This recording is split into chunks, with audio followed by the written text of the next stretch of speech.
Alhamdulillahi ta'ala wa salli ala Rasulullahi ta'ala wa salli ala Khalifatullahi ta'ala. Amma ba'd, a'udhu billahi minash shaitanir rajim. Bismillahir rahmanir rahim.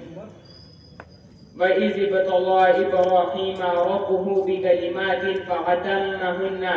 qala inni ja'iluka lin-nasi imama wa qala min dhurriyyati qala la yanalu ahdi az-zalimin. صدقاللہ العظیم.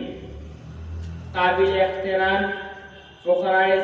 و منتظمین جلسہ و نوجوانان اسلامیہ، السلام علیکم ورحمۃ اللہ. پروردگار عالم نے جب حضرت ابراہیم علیہ السلام کو نبی ہونے کی خوشخبری دی اور آپ نے اللہ رب العزت کے لیے کئی قربانیاں دی اور اللہ کے حکم پر آپ نے کعبۃ اللہ کی تعمیر کی، تو اللہ رب العزت نے آپ کو نبی ہونے کی خوشخبری عطا کرتے ہوئے فرمایا، اے ابراہیم، ہم نے تمہیں بہت سی باتوں میں آزمایا اور تم ہمارے آزمائشوں کو پورا کر دیے اور ہمارے امتحان میں کامیاب ہو گئے، اسی لیے ہم نے تم کو لوگوں کا امام بنایا. حضرت ابراہیم علیہ السلام نے کعبۃ اللہ کی تعمیر کی اور کعبے کے سامنے ایک پتھر پر کھڑے ہو کر یہ خوشخبری سن رہے تھے اور بارگاہ اللہ رب العزت میں دعا کی کہ اے پروردگار، تو نے مجھے تو امام بنا دیا، اے اللہ رب العالمین اب میری اولاد میں سے بھی ایک امام بنا دے، یعنی میری اولاد میں ایک ایسی شخصیت کو پیدا فرما جو امام کے مقام پر ہو.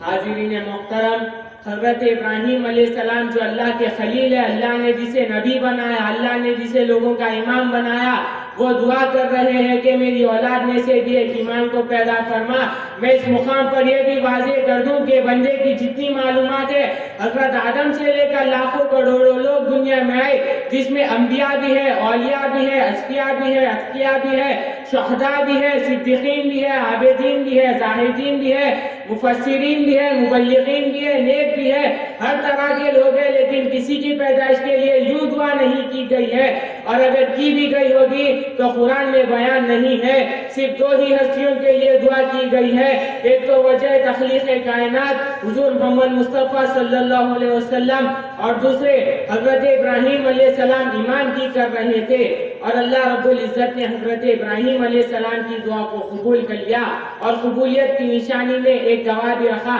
تاکہ لوگ روز قیامت تک لوگ اسے دیکھیں.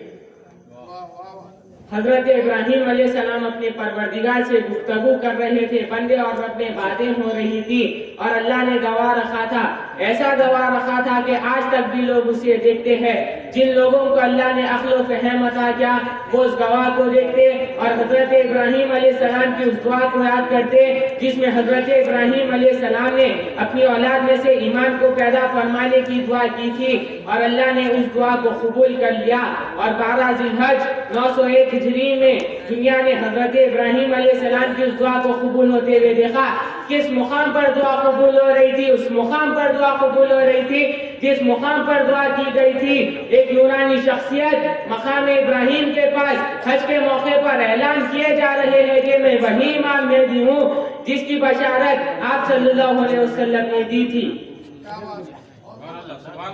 سید محمد جونپوری مہدی موعود علیہ السلام ایک ایسی شخصیت ہے جنہوں نے مقام ابراہیم اور رکن یمنی کے پاس کھڑے ہو کر اپنے مہدی ہونے کا اعلان کیا اور آقا نامدار محمد مصطفیٰ صلی اللہ علیہ وسلم نے بھی ایک حدیث کی کتاب میں فرمایا، کتاب الفتن حدیث نمبر 991 میں اور اقد الدرار باب نمبر 7 میں فرمایا کہ مہدی وہ ہوگا جو رکن یمنی اور مقام ابراہیم کے پاس کھڑے ہو کر اپنی مہدویت کو پیش کرے گا.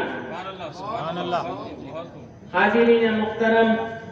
مقام ابراہیم وہ مقام ہے جہاں پر حضرت ابراہیم علیہ السلام کے قدوم مبارک کے نشان ہے. اس دعا میں قابل غور بات یہ ہے کہ حضرت ابراہیم علیہ السلام نے اپنے قدم کئی جگہ پر رکھے ہوں گے اور نشان کئی جگہ پر بنے ہوں گے، اور ریگستان میں تو ہر قدم پر نشان بنتے ہیں، لیکن اللہ نے کسی بھی نشان کو محفوظ نہیں کیا سوائے اس مقام کے. تو ایسا کیوں؟ اگر اللہ تعالیٰ کو حضرت ابراہیم علیہ السلام کی عظمت کو ظاہر کرنا ہوتا تو جہاں جہاں پر حضرت ابراہیم علیہ السلام نے اپنے قدم رکھے وہ تمام جگہ کو اللہ نے محفوظ کر لیا ہوتا، لیکن ایسا نہیں کیا.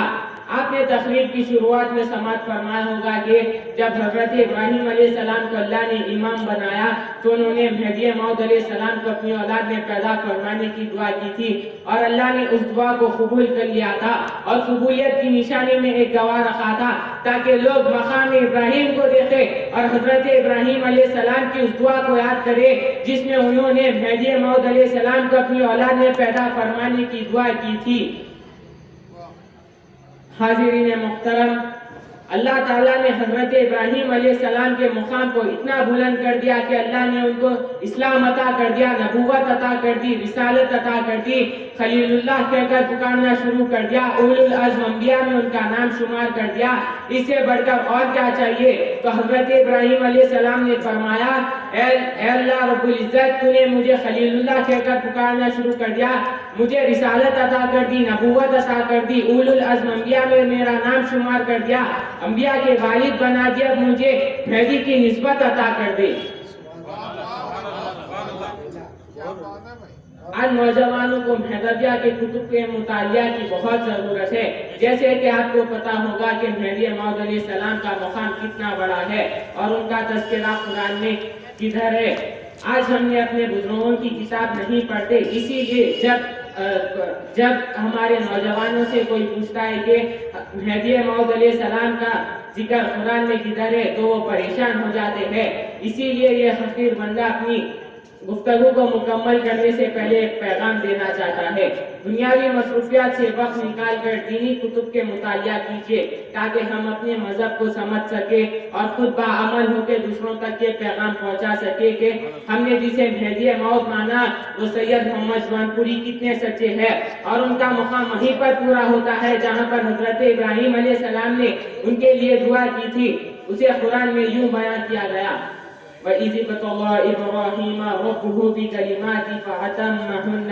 قَالَ إِنِّي جَاعِلُكَ لِلنَّاسِ إِمَامًا قَالَ وَمِن ذُرِّيَّتِي قَالَ لَا يَنَالُ عَهْدِ الظَّالِمِينَ صدق اللہ العظیم۔ وآخر دعوانا ان الحمدللہ۔ سبحان اللہ، بہت